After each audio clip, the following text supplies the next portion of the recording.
Blessings everyone. Today is Saturday, December the 12th, 2020, feast day of Our Lady of Guadalupe. Today we're going to focus on carrots and see what kind of spiritual lessons we can learn from harvesting carrots on a almost winter day.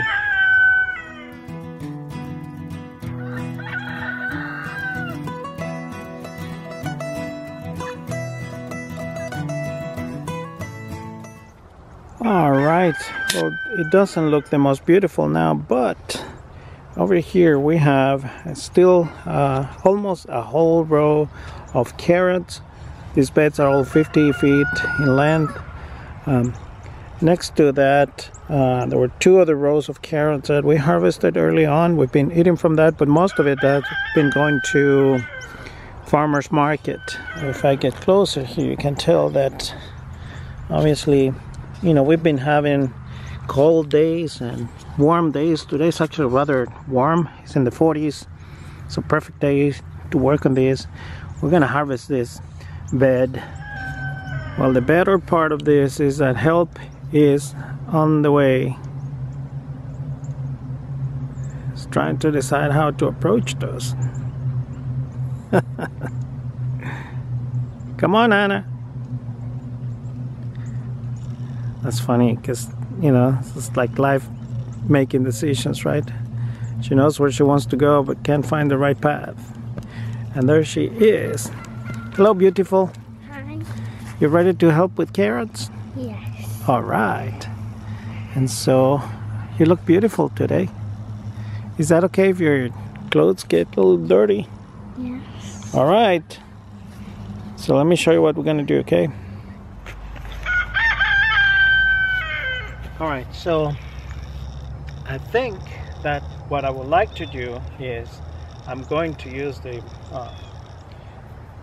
this fork and I'm going to pull them out of the ground like this, right? And once I do that, you come, you pull, you shake, and you're gonna lay them like this, okay? Does that make sense? Yep. Alright. So come on this side then, and I'm gonna go ahead of you.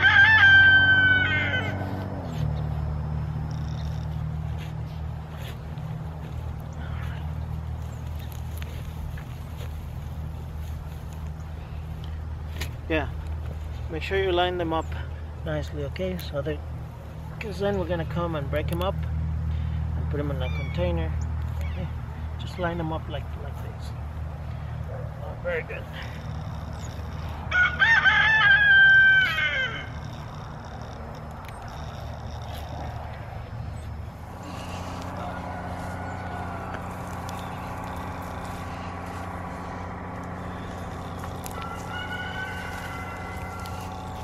Those are big carrots, and just put them in there so you make a line, okay?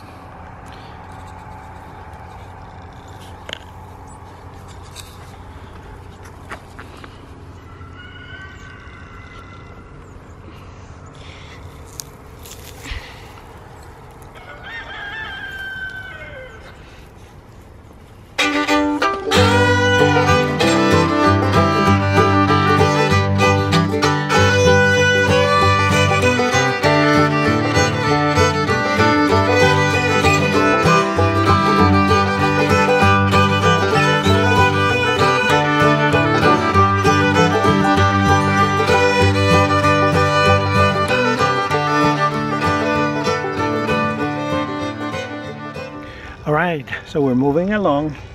It's nice to do it with help, right, Anne? Yeah. Yeah, it's nice to have good help, and we're getting good crop. We're getting a good crop of carrots. I had originally thought about leaving some on the ground that we can overwinter, so they'll stay there. And if it gets too cold, what I'll probably do is cover it with straw. So obviously the leaves are going to die when it gets cold. But if you can keep the soil from freezing, and the way we do that is by adding some kind of mulch or so, you can keep them there and then harvest them as you go, right? As long as you can get in the ground, you should be able to harvest them, and they should be fine because they're the good storage crop. And that was my plan. However, as we have been pulling carrots, we've also been encountering quite a bit of vole pressure, and so we have these animals, are voles, that are really been having fun, and it's okay. I don't mind sharing, right? As a matter of fact, we're gonna leave some out here, and you can see how they come and they eat them from within, right? They're in the ground and they come and they eat, and they have to eat. And so we'll leave some for them, but I think I'm gonna harvest more, because otherwise we're gonna end up losing many of these carrots to voles.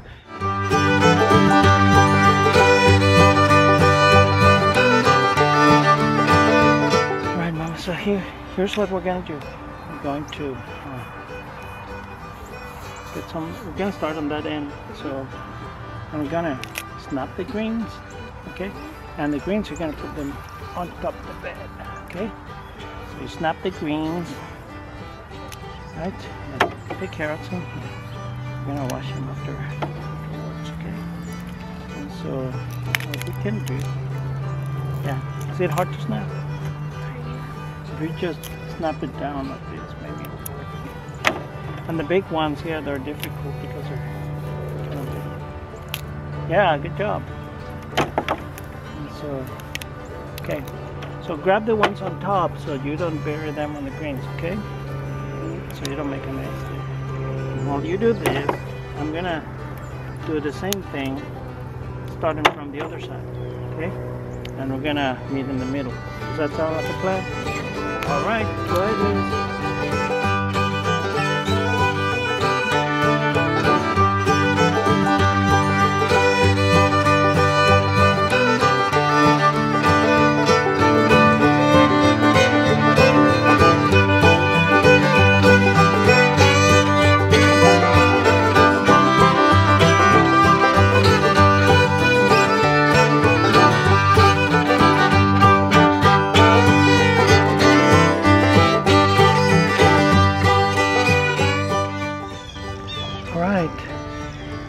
So we'll continue to clean and taking the tops off, and the tops we're going to leave them on the beds. So and then the beds we're going to put a tarp on to protect them during the winter, and so that way is when spring comes, all we have to do is just come clean a little bit. The greens will have hopefully composted then, and turn into organic matter, and that's feeding these garden beds. But in any event, I want to talk about what we have here, because I especially with carrots, I get this thing, you know, you pull out carrots, and each carrot, you know, has its own personality, so to speak, you know. It's interesting because all of them have the same genetic makeup, right? And yet, you know, once you put them in the ground, each one of them develops differently, right? Some are big, some are small, some are thick, some are thin, some are crooked, some are straight. I find that reflective of us human beings too. You know, we're all created equal, and yet, you know, we all develop different, and we have different. Well, our ultimate makeup is different from one another, so we're each unique, just like each carrot is unique, you know. And I guess you could get a little problematize things more and say, well, ask why do some of them grow to you know, in certain ways, and some, you know, seem to be much healthier than others. And even though we do treat the soil with the same amount of amendments and watering and all the care that goes into carrots, some of the individual plants are going to develop more than others. I suppose that of sort in cultural terms we call a privilege, and by that, you know, specifically with crops, you know, well, some of them are in the right spot. They get a better sun. They have that space where they're growing, have better nutrients. They have better access to water. There's an immense amount of variables that influence each individual plant, and as a result, then each carrot is going to develop differently. To me, you know, I find a parallel, you know, between this and humanity. You know, the ultimate thing here is that even though these carrots might look different from one another, they are all loved the same. Were made by the same creator, you know, and so and each one of them, if you look at what they can do, you know, obviously there's certain limitations as to what you can do with the carrots, right? Depending on size and length and whatnot. But by the same token, there's opportunities for each one of them. And so, for example, if you take some of the smaller ones, and I'm talking about, you know, how can we participate in the carrotness of this carrot in terms of, you know, size and all that. But take about, you know, get carrots are about this size, or about what, maybe 4 inches in length, but they're skinny, and so you're creative, and you can make these beautiful rows where you know, will cut the tops and get a little bit of this at the end, and then you can roast them, put them in your roaster so and cook them. I mean, that's just one way, right?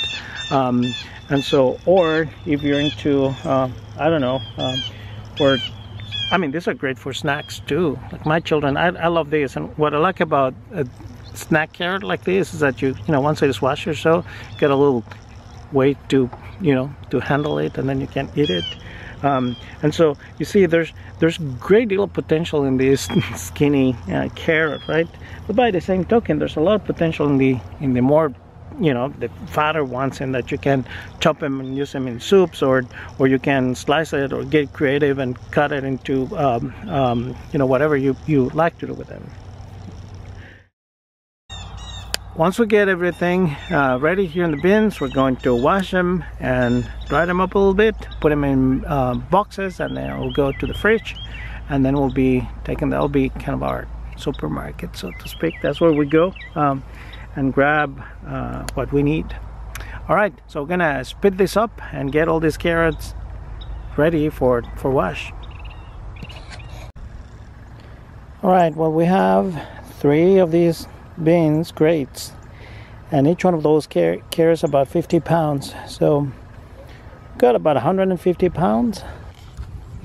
These are the dirty carrots. These are where we wash the dirty carrots. And this is where we put the dirty carrots, or the clean carrots rather, when we finish washing them. The clean carrots and the dirty carrots.